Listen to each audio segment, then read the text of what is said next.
This is Joe Welinske once again, Program Manager for ConveyUX, Seattle's annual User Experience Conference, which is coming up February 28, March 1, and March 2. And I'm speaking today with another one of the presenters at the event. Today I am speaking with Ricardo Parker of the Ricardos Global Academy. Hello, Ricardo. How are you? Great, Joe. It's great to be with you. Yeah, well, you're in the Seattle area as I am, and so you're active in the community, and your organization is involved in hosting a lot of meetups related to virtual reality, augmented reality, so I thought a good place to start would be for you to just introduce yourself and talk a little bit about the nature of your work. Yes, thank you. I am the CEO and founder of the Ricardos Global Academy. We started in the VR space very early in beginning 2015. And in the middle of 2015, we offered the first course in the world that trains people to develop for virtual reality. And in 2016, we offered the first course for augmented reality by teaming up with Microsoft and offering the Microsoft HoloLens Dev course. And so we're very passionate about bringing people into this new industry, doing events, sharing the technology with people that don't really know what this is, and also training them to be a part of the development. Because we still have a huge need for content. The hardware has made great progress since just a few years ago, but there's still a huge need for content. Well, in the virtual reality area, there's obviously a lot of different technologies, different standards. Most of the people that will be attending ConveyUX are involved in research and design, a lot of that being within the software development space. So I thought maybe it'd be useful for you to talk a little bit about how you see things developing with respect to the design of the experiences that people are creating. Well, the way I see it is that VR is a new medium, and it's an evolution of what we have prior to it in terms of technology. So, for example, when we started with mainframes that were very difficult to operate and inaccessible, then we had the PCs that came to dominate and become very popular.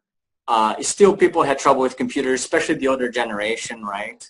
And then we had the mobile revolution, which became a lot more portable, a lot easier to use with touchscreen. Anybody can use it. And now we have VR, AR coming. The technology is not quite there yet, but it's a huge opportunity, and especially for people that are doing user experience, because experience is where it's at.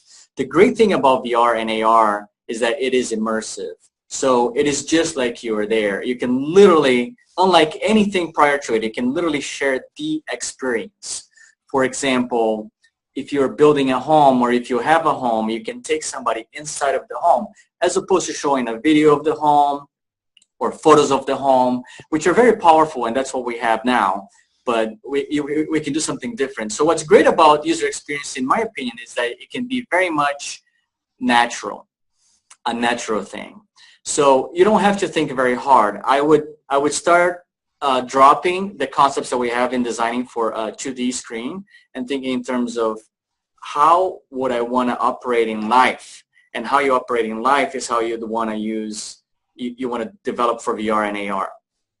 The hardware is not quite there yet, right? You can literally pick up a glass the way you do in real life with the controllers that we have today. But that's where this is going, and it's a great opportunity for anybody that's in Well, I know you have some experience with projects that have been developed for VR, and one of the other areas I was interested in your thoughts on is the intersection of the people that are designing the experience and the work process with the developers that are putting together the underlying software architecture to actually make that happen. And I know a lot of development is somewhat fragmented with respect to how those different roles work within VR. I was wondering if you had some thoughts with respect to that. I have some comments to make. First of all, we are launching an app very soon, definitely before the conference, and it's I'm very proud of this. It involves characters and artificial intelligence, so you literally get to interact with people in VR, and we plan on having this at the conference. So we've done a lot of work in terms of development to figure out a lot of stuff. And VR is still a new industry, and it's considered the wild, wild west. In other words, there are no real standards for anything, and it's an opportunity for the people that want to come in as pioneers and help define. So there's a lot of experimentation going on still, and that's what we get to do. And once you learn that some ways are better than other ways, then you start defining and saying, this is how people should be doing this. For people that are doing UX, this is a really great opportunity. Now, one comment I wanted to make is that we have many people come our way because of the Academy, and they say, I want to take a UX course. I want to take something related to user experience, which we do have. But we still require knowledge of working with the physics engine. So it's not so easy right now for people to quickly jump into VR because we expect them to, actually do some level of development in VR and acquire the knowledge of VR, obviously. But if they do that and we're making it as easy as possible, then it's still a great opportunity.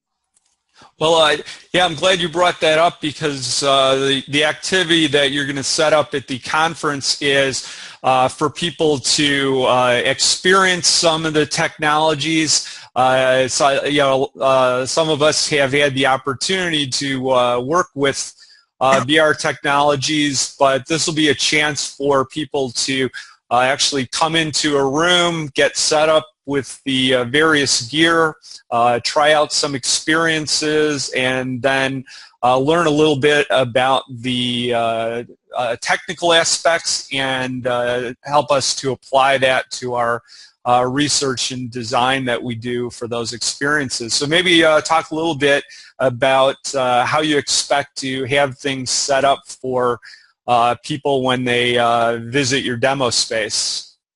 Yes, last year when we were at the conference, we were working with prototypes because we didn't have the consumer versions that we have today.